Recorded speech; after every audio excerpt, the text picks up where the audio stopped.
For as long as we've had minds, we've been using them to tackle the biggest questions out there. Like, what is the ultimate nature of everything? But here's the thing. What happens when that amazing tool we use, our own logic, runs headfirst into a wall it just can't get through? So let's just dive right in with that big one. Can our minds, using nothing but pure, clean logic, really wrap themselves around the whole of reality? This is way more than just a thought experiment. It's a question that has been the engine for some of the deepest thinking in all of human history. And believe me, this isn't a new problem. This is a quest that's pretty much as old as philosophy itself. For literally centuries, the sharpest minds have been pushing logic to its absolute breaking point, testing its strength against the universe's greatest mysteries. So let's follow in their footsteps and see where this path takes us.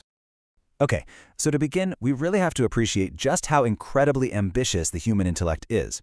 I mean, it looks out at this vast, complex universe, and it doesn't just see a jumble of stuff. It's searching for the patterns, the rules, the actual blueprint of all existence. This quote from our source material just nails the sheer scale of what we're talking about. I mean, really think about it for a second. Could anyone, no matter how much of a genius they are, use only logic to map out all of reality and then, explain it to us?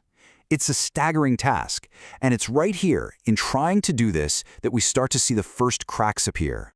Because the thing is, when our rational mind gets really serious, when it starts asking the truly hard questions, it doesn't always come back with answers. Sometimes it just finds a dead end, a wall.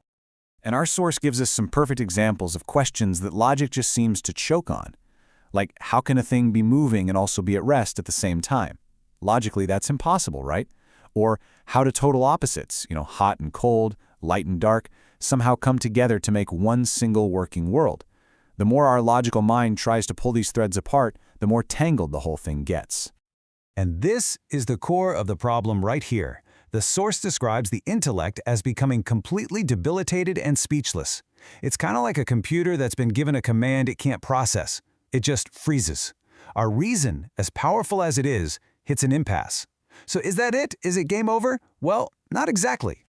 Turns out the way out of this jam isn't to just push harder with the same old tools. No, the key is to make a really important distinction about what we even mean when we say we know something. Our source text suggests there isn't just one kind of knowledge. There are two. And getting the difference between them is the key that basically unlocks this entire puzzle. All right, here's the breakdown. On one hand, you can know that something exists. You can be convinced, persuaded that it's real. But on the other hand, there's knowing what it is, like having a deep, precise understanding of its core essence. And these are two totally different things. Like, I know that gravity is real. I'm very persuaded. But do I know what it is at a deep quantum level? Absolutely not. And this idea is applied directly to the biggest question there is. The text argues that it's totally possible to be certain that God, or some ultimate divine principle, exists, while at the same time admitting we can never fully understand what God actually is. A reason can lead us to the conclusion that it exists, but it just can't draw a picture of it. So, okay, if you can't say what something is, how on earth are you supposed to talk about it? Well, you come at it from a completely different angle.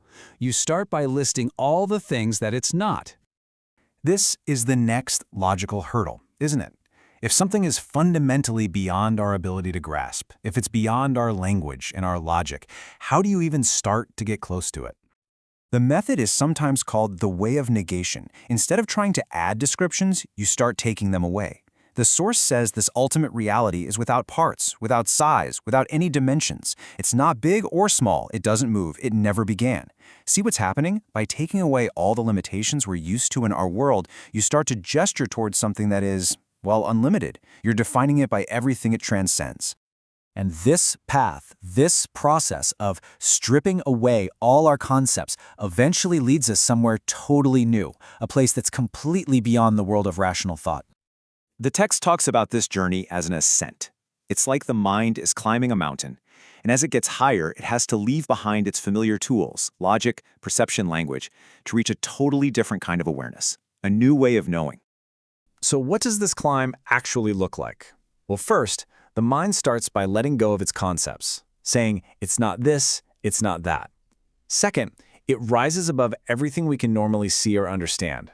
Third, it reaches the edge, the absolute boundary wall of all logical knowledge. And finally, standing there at the limit, it has an encounter with what the source calls the absolutely unknowable, a reality so far beyond words, it's breathtaking. Which brings us to this beautiful, mind-bending, paradoxical conclusion. The absolute highest knowledge we can have about this ultimate reality is knowing that it cannot be known by our rational minds. In this way of thinking, real wisdom isn't about having all the answers. It's about deeply understanding the limits of your own questions. So I'll leave you with this final thought to chew on. In this relentless human quest for knowledge, maybe the most profound discovery we can ever make is finding the boundary of our own understanding, and then just standing there in awe before a mystery that is truly and beautifully beyond us. What do you think?